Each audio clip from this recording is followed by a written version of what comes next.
sini kalau boleh tahu Bu, berapa Ibu berada di Mapel apa tuh Bu? Ibu kebetulan ibu ngajar di dua novel. Pertama mata pelajaran prakarya, yang keduanya mata pelajaran matematika.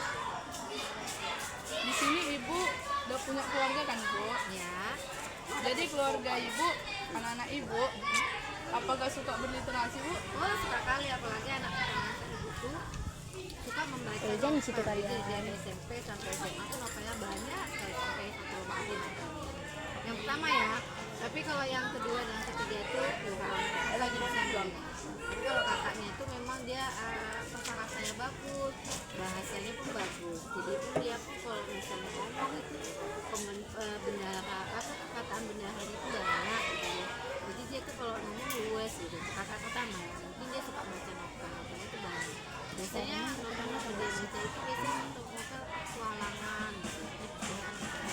Kayak detektif, kemudian pengetahuan gitu.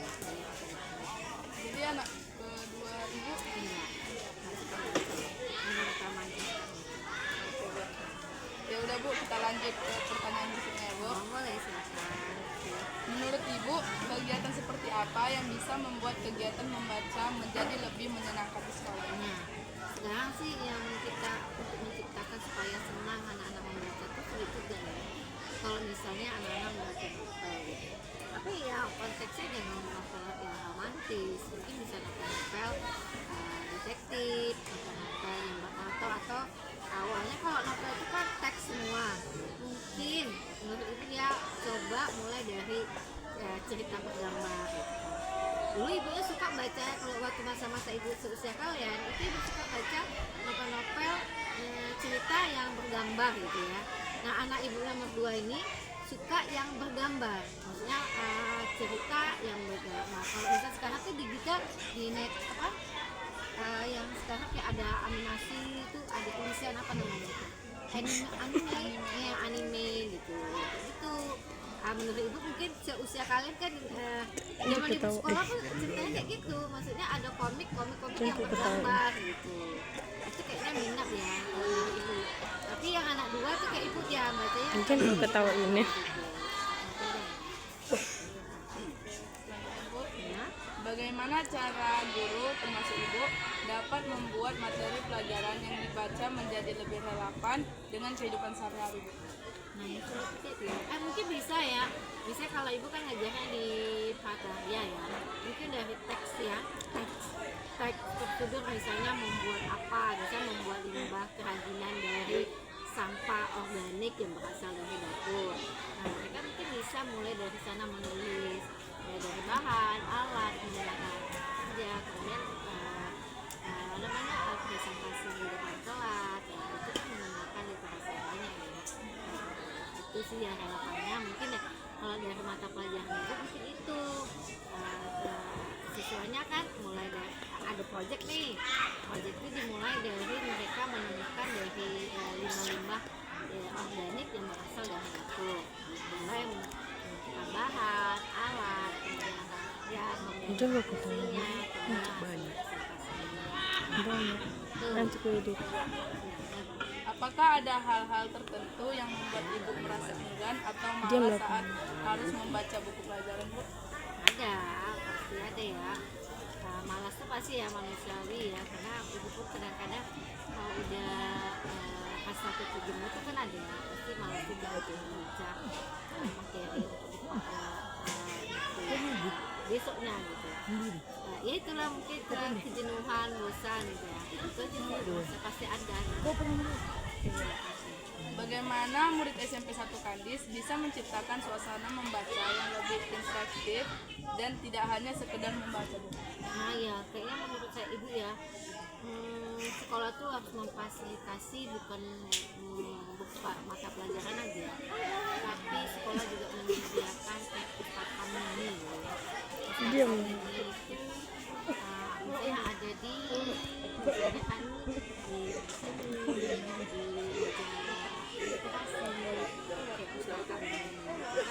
tapi pustakaan ini itu bukan tentang pengetahuan aja, tapi di situ adalah cerita.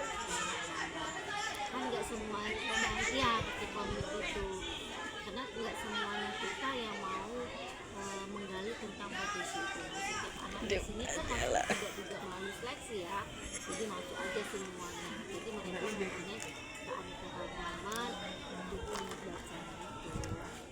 Melo. Getar nanti. Apakah ibu bisa merancang sudut baca di sekolah, Bu? Boleh juga ya Prancis. Dulu ada program yang ibu buat ya, aku lupa itu. Program itu Jangan itu. membaca sih, programnya membaca dengan menggunakan teks yang ada. Jadi yang misalnya kan nggak semua juga ya siswa di sini yang bisa membaca. Jadi di setiap hari itu ada peningkatan, misalnya dia baca hari ini misalnya 5 menit dia nggak ada salah. Dia termasuk kategori kemudian ada anak yang baca 5 menit dia mempunyai 5 kesalahan, cukup stop nanti akhir berikutnya juga dites lagi, tapi dengan guru yang sama gitu. Nah ibu gitu, jadi bisa aja itu wali kelas ya, kayaknya wali kelas lah yang mengetahui Puji-puji sendiri kamera. siswanya, atau wali ya, ibu wali. Jadi ibu wali itu punya program membaca setiap harinya 5 menit setiap anak. 5 menit kita lihat dengan sistem 5 jam. Kalau misalnya dia misalnya 5 menit itu hanya satu kali membaca salah, udah stop. Kalau ini dia sekali membaca. Besok tengok lagi, kalau misalnya ada sikis-sikis. Itu sih kalau ibu program yang ibu akan buat gitu. Itu yang ditugaskan ayah rencananya dengan sistem 5 jam. Jika ibu bisa merancang sudut baca di sekolah, seperti apa sudut baca impian ibu? Sudut baca impiannya tadi ya kayaknya pustakaan ini gitu ya, ada kayak di rumah saya tuh kan ada namanya ya di kamar anak saya itu ya seperti itu ada bangku seperti ini ya, tapi memang ada buku rak bukunya gitu, tapi nggak usah tadi di sudut kelas ya, gimana tadi maksudnya di sekolah, jadi bisa aja di sini, tapi memang ada kayak boleh sih satu keranjang buku di sana sini mereka baca gitu. Untuk Kalau pojok baca di dalam kelas kan bosan ya. Kalau di sini cuma impian ibu tuh anak-anak memang betul apa yang memang guru dan kesepakatan guru dan siswa itu memang betul-betul dijalankan. Baru aja. Enggak, kadang banyak mainnya. Ya kan? Ya. Impian ibu sih ada. Setiap ini ada meja ini ada keranjang buku isinya buku bacaan. Ya terserah, kalau bisa sih ya komik gitu. Komik ya. Nanti kalau udah komik itu udah dia mau membaca, dia kan nanti buku lain mau lagi dia baca. Kalau ya, ibu memang dulu sukanya komik. Ibu yang bisa sukanya novel. Bu, bagaimana cara menciptakan lingkungan membaca yang menarik dan nyaman di sekolah atau di rumah? Nah, ini lagi. Ya kalau ibu di rumah ya sebagai orang tua memfasilitasi. Sebetulnya ibu nggak juga memfasilitasi ya. Anak-anak ibu tuh kayaknya ibu kasih uang jajan ya, uang jajannya kayaknya dia beli buku. Soalnya kalau misalnya ibu ajak mereka ke Gramedia, memang buku-buku itu hanya bisa dibeli satu aja novelnya. Itu dengan harga yang murah gitu kan. Lebih dari 100 nggak boleh. Kalau buku pelajaran boleh gitu. Dia ambilnya kalau ibu ya, nah itu yang ibu sisihkan. Tapi di atas 100 novel atau komik nggak boleh. Di bawah 100 atau di bawah 50 itu boleh ambil. Itu di Gramedia. Nah untuk di sekolah, itu sekolah ini mungkin udah ada ya diprogram oleh perpustakaan. Yang di sekolah kita ada juga sih membaca literasi ya. 15 menit itu kayaknya nggak efisien ya. Menurut ibu ya nggak efisien. Kebanyakan anak-anak tidak membaca. Terus maka buku-buku yang dibaca itu tuh. Yang gitu. Nah, kenapa kita memang kalau dulu saya zaman sekolah kita menyediakan komik gitu. Nah, kenapa gitu? Ya menurut ibu sih bagusnya komik gitu. Kita tarik dulu daya dia membaca. kepo dia, gambarnya lucu gitu, gambarnya cantik gitu. Nah kayak gitu ya, kalau ibu sih pinginnya kayak gitu, mulai dari komik. Tapi yang komik seru. Nah komik kan yang maksudnya gambarnya yang lucu, gambarnya yang cantik. Nah kan kalau misalnya yang ganteng kali, padahal cuma gambar-gambar ini itu kan. Nah ya itu, kalau ibu dimulai dari situ sih, jangan langsung ke pelajaran. Anak-anak kayaknya nggak mau. Strategi apa yang bisa dilakukan ibu untuk meningkatkan minat baca siswa yang kesulitan atau tidak menyukai membaca? Nah itu kan, nah di anak SMP ini ada yang belum bisa membaca dari SMP, kemudian mereka kan mungkin penyakit disleksia ya, jadi ada anak-anak yang mengidap disleksia itu seperti anak-anak yang suka lupa. Nah ini karena besok lupa sehingga lupa. Dia tanyakan dengan nah bagaimana cara mengatasi itu? Nah untuk anak-anak yang disleksia itu biasanya yang dapat itu mereka harus membacanya setengah jam setiap hari kontinu, tidak boleh dia tidak membaca dalam setiap hari. Nah untuk menjadi dia itu konsisten dalam setengah jam itu sulit. Nah itulah sebagai tantangan guru. Mungkin bisa jadi dibiasakan dengan guru personal, atau memang orang tuanya membuat disiplin anaknya membaca setengah jam setiap hari, baru nanti penyakit disleksia itu akan berkurang. Tapi kalau misalnya anak-anak ini istilah lemah, biasanya mereka bisa membaca tapi tidak bisa memahami apa isinya. Jadi ada dua. Jadi ibu pernah ngajar dan ibu kepala atau bilang gitu.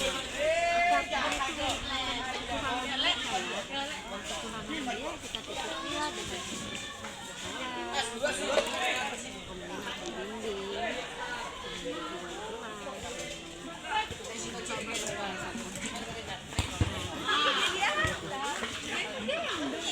Bu, bagaimana cara agar buku-buku yang tersedia di perpustakaan sekolah lebih relevan dan menarik bagi siswa?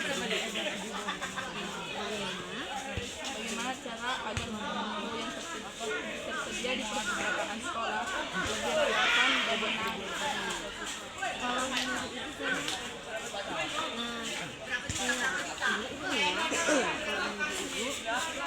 kan ada katalog buku di perpustakaan. Ini anak-anak yang misalnya Wali. ini SMP, SD, SMP.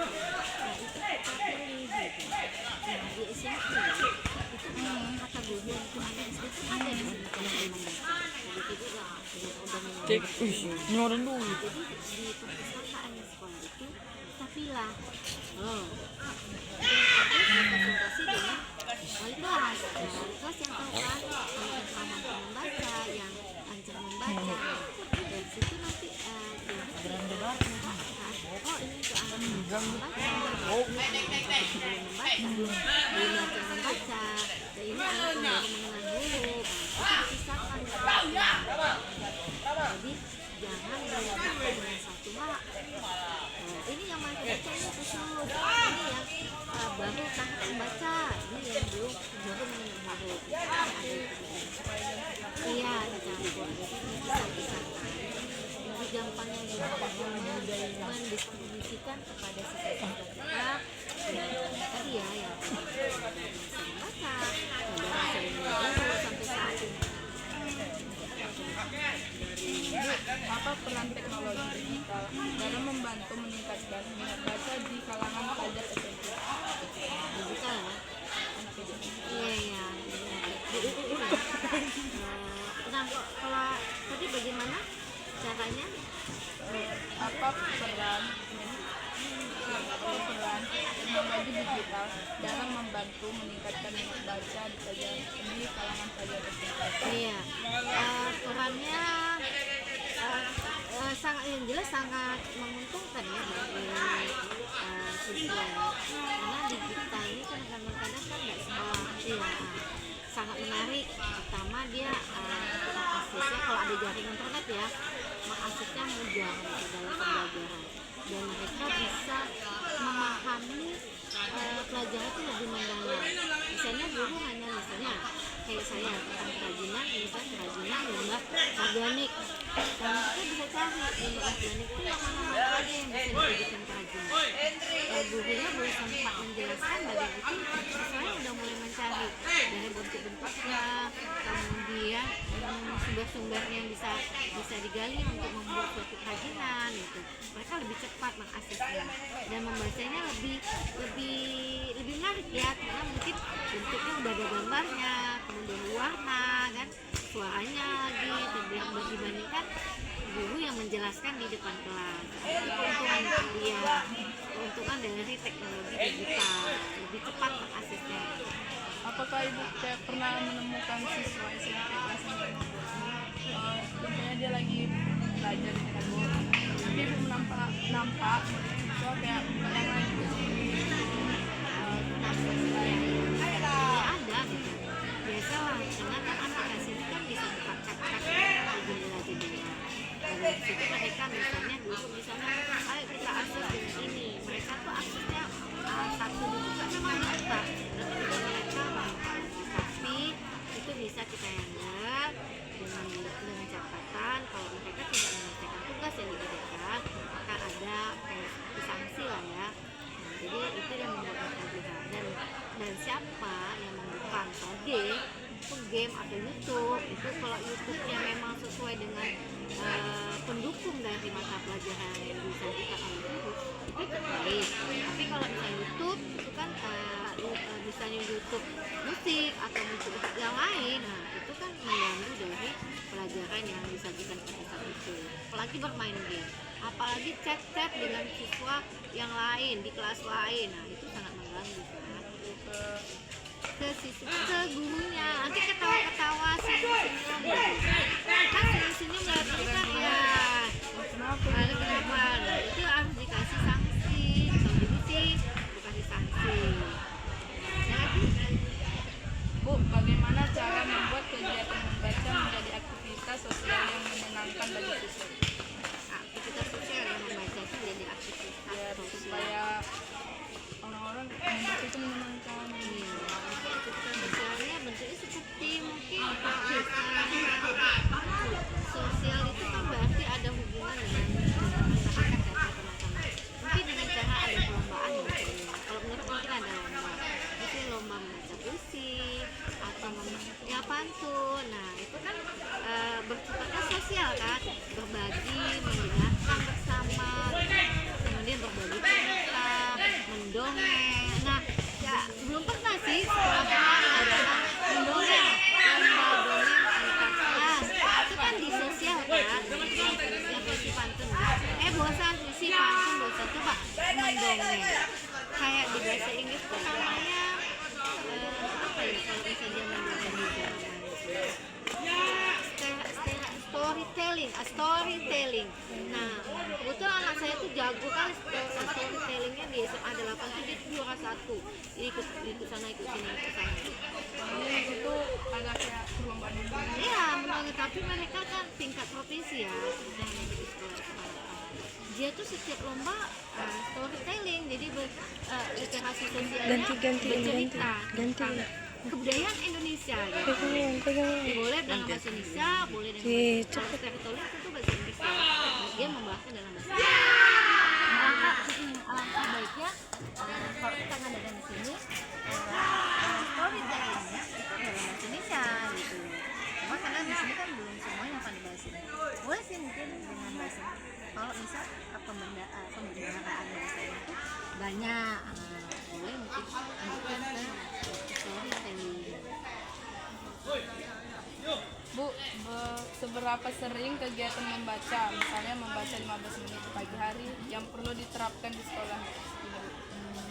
Itu kalau misalnya membaca 15 menit itu bagus, cuma yang nggak efisiensi ini kesiapan siswa dalam maka di dalamnya selesai masalah ketinggalan. Bagaimana bagaimana tuh sekolah atau kelas itu udah menyediakan buku gitu. Jadi tidak ada lagi kendala tinggallah inilah. Jadi memang di kelas tuh ada gitu. Ada sebuah keranjang misalnya mereka boleh sumbangan ya, sumbangan dari mereka atau sekolah menyumbangkan nanti di akhir semester kembalikan ke pihak perusahaan. Tapi memang ditinggalkan satu keranjang lengkap dengan buku-buku cerita. Itu Bu ya. Ini Bu, waktu Ibu mengajar, Ibu pernah kayak Ibu jadi lagi menjelaskan nih, ternyata ada murid Ibu yang kayak lagi baca novel kayak nggak mendengarkan Ibu. Ibu pernah kayak Untuk saya ini belum pernah. Untuk saya ini belum pernah. Siswa yang ketika ibu mengajar mereka baca novel belum pernah. Oke Bu. Bu, bagaimana cara memberikan dukungan dan apresiasi yang tepat kepada siswa yang sudah rajin membaca? Ya, apresiasi ya. Akhirnya kalau menurut itu hadiah ya. Ya dia udah hadiahnya itu ya apa yang dia suka. Misalnya dia suka makan, kita hadiahkan makan. Walaupun tidak mahal kan, boleh ya. Atau kalau dia suka ini kalau membaca pasti membaca ya. Atau kita kasih dia komik, atau dia mau pilih apa, kita kasih hadiah. Iya, karena itu untuk meningkatkan motivasinya ya membaca lebih lanjut. Kata saya dihargai. Tentunya dihargai ini sangat bagus. Ini dikasih sebuah hadiah itu, besar ya, tidak uang gitu ya. Sebuah komik, novel, mereka senang kayak seperti itu. Penting dihargai jerih payah dia selama ini. Bu, apa tantangan terbesar yang dihadapi dalam meningkatkan minat baca pelajar SMP dan bagaimana solusi yang mungkin dapat digunakan? Jadi dia sudah dijelaskan ya, yang tantangan terbesar pertama ya minat siswa. Mungkin kita minat siswa kurang, tapi kita harus tahu kenapa sih dia mau apa yang membaca gitu. Dia nggak buku. Yang kedua orang tuanya nggak sanggup beli buku diceritakan, itu kan tantangannya. Yang ketiga dia saudaranya banyak, dia bukunya banyak minat baca. Kurangnya minat baca siswa itu bukan dia tidak punya buku, banyak tempat lain, atau karena dia tidak bisa membaca. Iya, atau orangnya tidak memfasilitasi. Jadi kita tidak boleh menjelaskan itu tantangan itu. Gimana solusinya? Kita pertama misalnya sudah kita instruksikan cara keseluruhan sekolah, masih ada siswa yang tidak bisa membawa buku atau tidak memiliki perpustakaan, mungkin kita bisa kasih pembinaan khusus untuk mereka. Nah setelah kita tanya mungkin baru kita kasih solusi. Mungkin dia tidak membawa buku, alasannya jadi ya tutup jadi kan ya banyak. Nah yang ini bisa dengan perpustakaan itu ya kita bisa berkonsultasi dengan pihak perpustakaan bahwa di jam sekolah perpustakaan apakah perpustakaan cetak T ada di perpustakaan jadi solusi. Nah bagaimana orang tua yang tidak punya uang untuk ini perpustakaan sudah menyediakan buku-buku yang ingin kadang-kadang kalau untuk pelajar nggak mau coba kita perbandingkan buku-buku yang bersifat komik gambar walaupun hanya kesannya sebuah kayak bawang merah, kimchi, kancil Yang terakhir ya Bu. ya Menurut Ibu, bagaimana literasi sebelum adanya program literasi di sekolah ini? Sebelumnya Ibu bagaimana literasi sebelum adanya program literasi? Ya Ibu jadi di sini kan baru 3 tahun. Program ini sebelum Ibu di sini tidak ada. Jadi Ibu nggak tahu perkembangannya sesudah gitu. Yang jelas saat ini ada selama ibu di sini ada beberapa siswa yang tadi tidak lancar membaca, ada siswa yang masih kata-kata, ada siswa yang tidak bisa mengerti, ada siswa yang bisa membaca tidak mengerti bacaan gitu. Itu ibu. Nah di situ kan harus ada penelitian ya untuk yang anak-anak jadi kalau bisa dari presentasinya kalau dari 100% itu ya 90%-nya siswa ini bisa membaca. Berarti ada 95% lah yang bisanya sama yang terima kasih ya Bu. Terima kasih Bu kalau udah nonton waktu Ibu. udah ada lagi Selamat pagi Bu. pagi Terima kasih ya Bu. Yuk.